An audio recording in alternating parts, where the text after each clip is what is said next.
చేతిలో ఏముంది నాన్న? నీ చేతిలో ఏముంది? గిఫ్ట్ ఉందా? ఎవరికి? ఆరాధ్యకి ఇవ్వడానికా?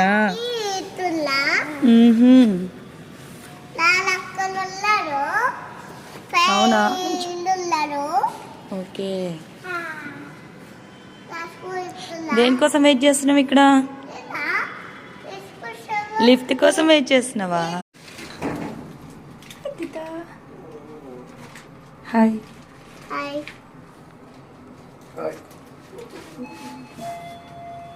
ఎక్కడికి వెళ్తున్నావు అదిత? ఎక్కడికి వెళ్తున్నావు?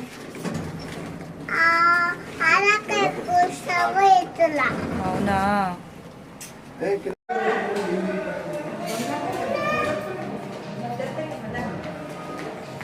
పద.